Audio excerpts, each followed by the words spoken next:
Good morning student.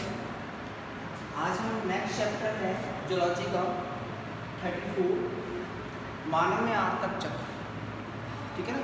तो जो मानव मादा होती है उसमें आर्तक चक्र कैसे चलता है इसके बारे में हम यहाँ पे अध्ययन करेंगे। लेकिन उससे पहले हम बात करते हैं कि इससे जो पीछे वाला जो चैप्टर था उसके दो टॉपिक इस चैप्टर में ऐड कर दिए हैं, जैसे प्रसव और एक है दुग्ध श्रावण, जिसको उसी चैप्टर में ऐड करना था लेकिन किसमें कर दिया, आर्तक चक्र में। आर्तक चक्र एक अलग टॉपिक है और प्रसव और दुग्ध श्रावण उसके जस्ट बाद के टॉपिक है, क्योंकि जब भ्रूण का विकास हो जाएगा तो क्या होगा, प्रसव क्रिया होती है। तो सबसे पहले हम क्या करेंगे, इसमें प्रसव पढ़ेंगे, फिर दुग्ध श्रावण पढ़ेंगे, फिर हम पढ़ेंगे इसमें आर्तक चक्र। ठीक है। तो देखिए कैसे हो, कहते हैं कि प्रसव क्रिया का मतलब होता है कि पूर्ण विकसित शिशु का गर्भाशय से बाहर निकलना क्या कहलाता है, प्रसव कहलाता है। अपने कहते हैं सबसे पहले गर्भावधि की बात करते हैं, गेस्टेशन पीरियड की बात करते हैं। कितनी गर्भावधि होती है, तो मानव में कहा गया है 9 महीने की गर्भावधि होती है, या फिर 38 वीक की होती है, या फिर 26 डेज की होती है। ये क्या है, ये गर्भावधि का समय है। ठीक है ना। जो सबका अलग अलग होता है लेकिन मानव का एक कॉमन होता है, ये अप्रोक्स इतना होता है। अब आ जाइए, गर्भावधि पूर्ण हो चुकी है, मतलब 9 महीने पूरे हो चुके हैं, इसका पता कैसे चलेगा। तो यहाँ पे कैसे पता चलता है, एक तो अपराह की आयु, क्यों, जैसे से पहला महीना गर्भावधि का, दूसरा, तीसरा, चौथा, पाँचवा, छठा, सातवां, आठवां, नौवां, जैसे जैसे महीने बीतेंगे वैसे वैसे अपराह जो होती है वो उसकी आयु बढ़ती जाती है, और 9 महीने में आके क्या होती है, उसकी आयु पूर्ण हो जाती है। अपराह की आयु प्लस गर्भ का आकार, गर्भ का मतलब शिशु का आकार, मतलब जो गर्भाशय में जो शिशु बन रहा है इसका आकार कितना है, अपराह की आयु, गर्भ का आकार, ये दोनों जैसे पूर्ण अवस्था ले लेते हैं तो क्या करेगा, ये दोनों भाई कैसे पता चलेगा कि 9 महीने पूरे हो चुके हैं। तो गर्भावधि पूर्ण होने की जानकारी कौन, इसकी आयु और इसका आकार, ये किसके द्वारा,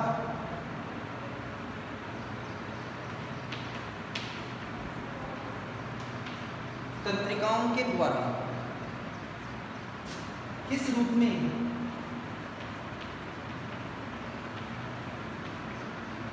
संवेदनाओं के रूप में। कहां पर भेजेगी, कहां पर, मस्तिष्क पर, क्योंकि मस्तिष्क ही उस चीज को नियंत्रित करता है। ठीक है ना। अब क्या होगा, मस्तिष्क में ग्रंथि होती है कौन सी, वैसे ये संवेदनाएं जो है वो कहां पर जाती है, सीधी पीयूष ग्रंथि में जाती है। मस्तिष्क का मतलब हो गया पीयूष ग्रंथि, तो मस्तिष्क को भेजेगा पीयूष। तो पीयूष ग्रंथि यहाँ पर क्या करती है, हार्मोन स्रावित करती है, जिसका नाम है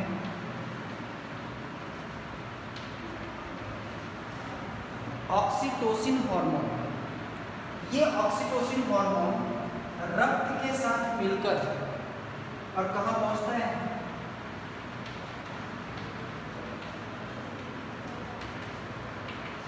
कहाँ पर पहुंचेगा, गर्भाशय की भित्ति में।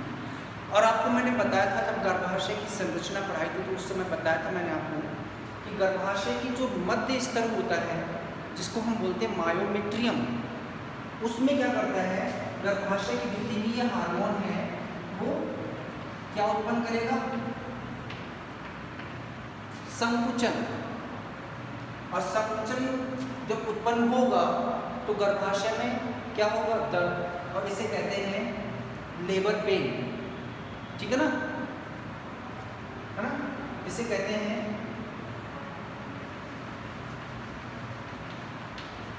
प्रसव के समय होने वाला दर्द, प्रसव दर्द जिसे कहते हैं लेबर पेन कहते हैं, लेबर पेन होता है और इस पेन से क्या होता है, प्रसव क्रिया पूर्ण होती है।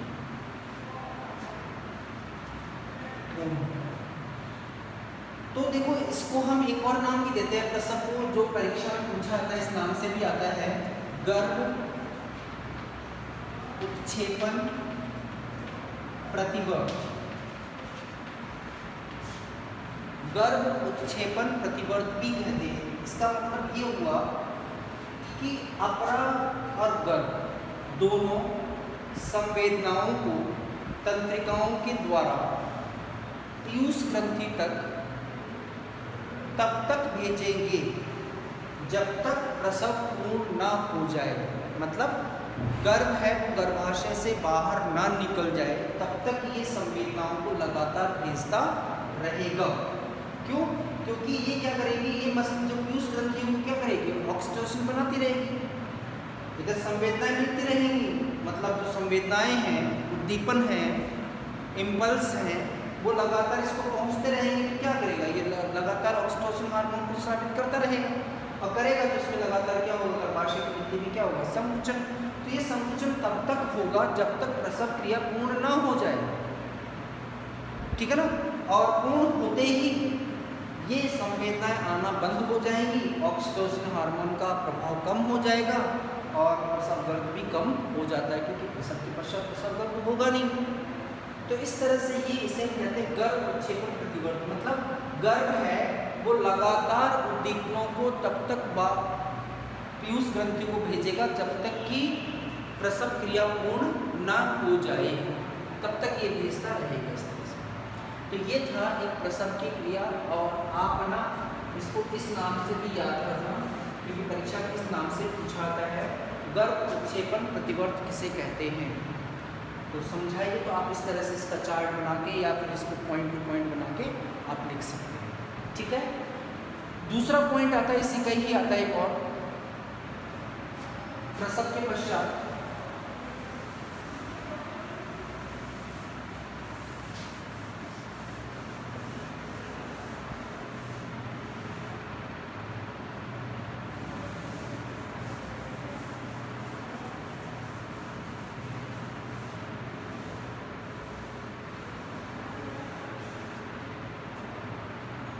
प्रसव के पश्चात एक दूसरा पॉइंट और आता है, नंबर 2,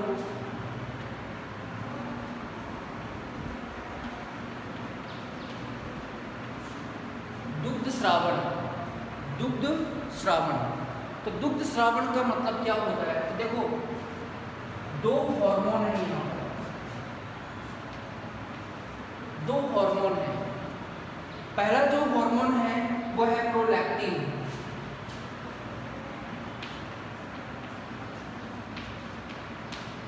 और ये हार्मोन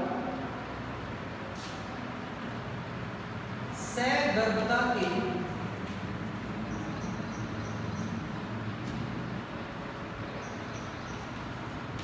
फिफ्थ वीक 5वें सप्ताह से सक्रिय होता है स्तन ग्रंथियों में। मतलब जैसे निषेचन हो गया, प्रेगनेंसी स्टार्ट हो गई, अब प्रेगनेंसी स्टार्ट हुए कितने वीक हो चुके हैं, 5 वीक हो चुके हैं, 4 वीक हो चुके हैं। जैसे ही 4 वीक पूरे हुए 5वें वीक में गया, जाते क्या होगा कि उसमें स्तन ग्रंथियों पर प्रोलैक्टिन हार्मोन सक्रिय हो जाता है, और स्तन ग्रंथियों में जो लैक्टिफेरस नलिकाएं होती हैं, ग्रंथियां होती हैं, लैक्टिफेरस ग्रंथियां होती हैं, उनको सक्रिय कर देता है और उसमें दूध बनाने को प्रेरित करता है। लेकिन ध्यान रखना, वो दूध निकलेगा नहीं, वो स्तन ग्रंथियों से दूध निकलने का समय जो होता है वो होता है प्रसव के पश्चात। लेकिन ये लगातार 9 महीने तक स्तन ग्रंथियों में दूध को बनाता रहेगा, लेकिन निकलेगा कब, जब प्रसव क्रिया पूर्ण हो जाती है। इसके अलावा एक हार्मोन और भी है प्लेसेंटा के द्वारा, ये तो स्रावित करता है कौन, पीयूष ग्रंथि, और एक है अपरा। अपरा के द्वारा भी एक हार्मोन स्रावित होता है जिसका नाम होता है HCST,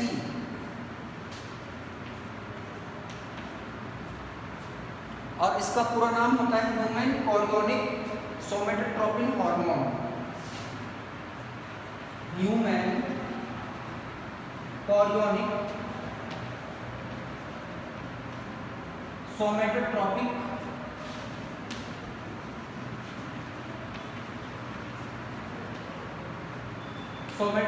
हार्मोन। यह हार्मोन भी क्या करेगा कि दुग्ध निर्माण को प्रेरित करता है। पहला तो यही करेगा, और कुछ मात्रा में हम कह सकते हैं ये हार्मोन भी क्या करता है, सगर्भता के समय प्रेगनेंसी के समय हार्मोन स्राव मतलब दुग्ध निर्माण को प्रेरित करता है। लेकिन जैसे ही प्रसव हो गया, अब स्तन ग्रंथियों से क्या करना है, दूध को बाहर निकालना है, जिसके लिए उत्तर नहीं हार्मोन होता है। कौन?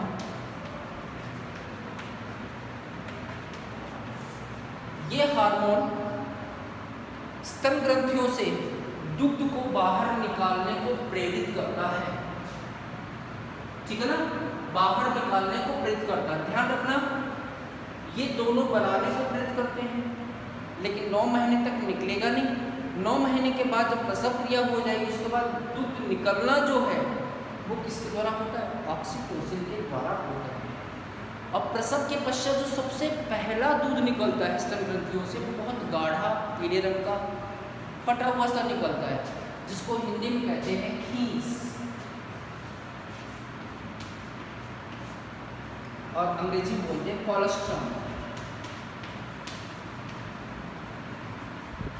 जो बच्चे के लिए सबसे अच्छा माना जाता है, क्योंकि बच्चा जो होता है इन कोलेस्ट्रम में, खीस में सबसे ज़्यादा एंटीबॉडीज होते हैं।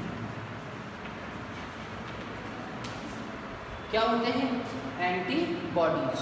और ये एंटीबॉडीज बच्चे का जो प्रतिरक्षा तंत्र होता है इसको मजबूत करता है, बच्चों को रोगी होने से बचाता है। इसके अलावा इस दूध में क्या क्या होंगे, लैक्टोजन शर्करा तो होती है, ठीक है ना, और इसके अलावा एंटीबायोटिक होंगे, एंटीबॉडीज होंगी, और विटामिन्स भी घर होते हैं। तो ये सारी चीज़ें क्या होती है, बच्चे के लिए अच्छा माना जाता है। तो ध्यान रखना, प्रसव के पश्चात स्तन ग्रंथियों से पहली बार जो दूध निकलता है, दुग्ध निकलता है, उसको हम कहते हैं कोलेस्ट्रम। अब बच्चे के लिए अच्छा मानते हैं क्योंकि इसमें एंटीबॉडीज बहुत ज़्यादा होती हैं और जो बच्चे की प्रतिरक्षा तंत्र को मजबूत करती हैं। तो ये 2 टॉपिक थे, प्रसव और दुग्ध स्रावन। ये एक्चुअल में किसके टॉपिक हैं, ये इससे पीछे वाले टॉपिक पार्ट के थे, लेकिन किसमें डाल रखे हैं, आर्तक चक्र में।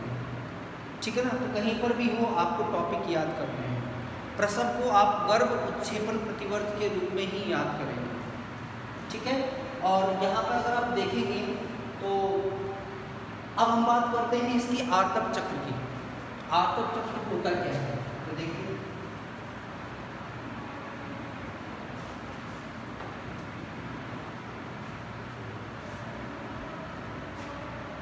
अब इस चैप्टर को हम जो हेडिंग दे रखी है उसको पढ़ते हैं, आर्तक चक्र।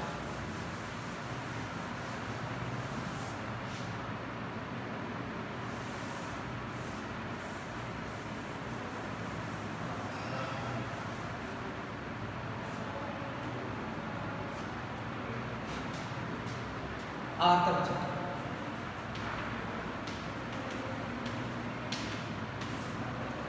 तो आर्तक चक्र से पहले हम बात करते हैं एक चक्र की जिसका नाम है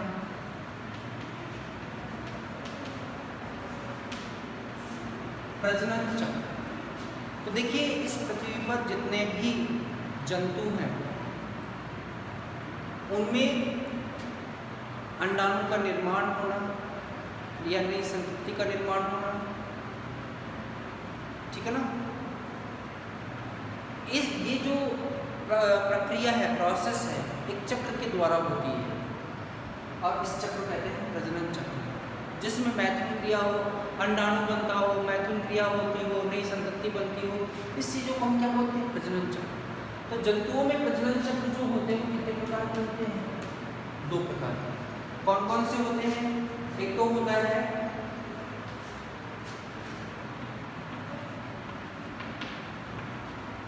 मध्यचक्र और और एक होता है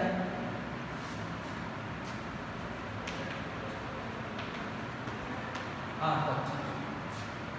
तो ये जो मध्य चक्र है इनमें अंतर आता है। मध्य चक्र ये तो होता है किसमें, जो कैटल्स होते हैं ना, जानवर, पशु, ये किसमें पाया था, पशु में, जैसे गाय, भैंस, बकरी, इनमें। और ये होता है किनमें, किसमें होता है, मानव मादा में होता है। मध्य चक्र में क्या होता है, मैथुन क्रिया होती है।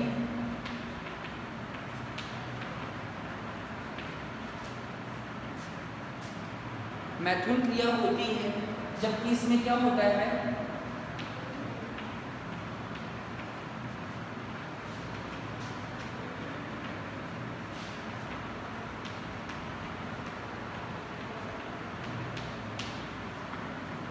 लेकिन इसमें मादाओं में जब आर्तक चक्र की अवस्था आती है, रक्त श्रावण अवस्था, उसमें मैथुन क्रिया नहीं होती है।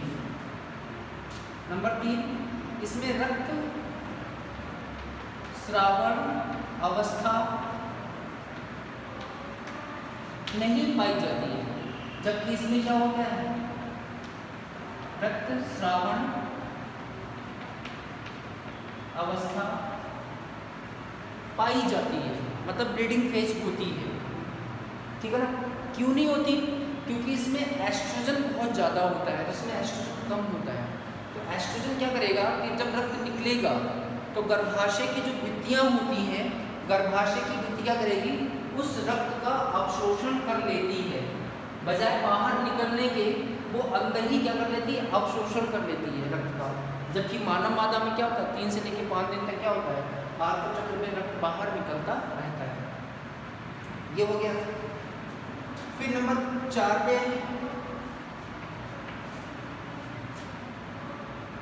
मध्य चक्र जिनमें भी होता है उनमें अपने कह सकते हैं यहाँ पर एस्ट्रोजन अधिक और प्रोजेस्टेरोन कम होता है। इसमें उल्टा होता है, कैसे, प्रोजेस्टेरोन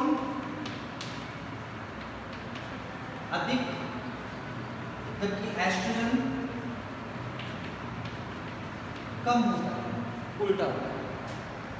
तो ये 4 का अंतर आप देख लेना, इनको कॉपी में लिख लेना।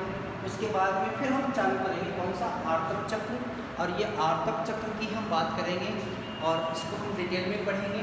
और अगर हम देखें तो इसके 4 स्टेप होते हैं, उनको मैं आपको समझाऊंगा। ठीक है, तो आज के लिए इतना ही करते हैं। नेक्स्ट वीडियो में आपको नेक्स्ट जो इसका टॉपिक है आर्तक चक्र के 4 चरण हैं वो आपको समझाएंगे। ठीक है।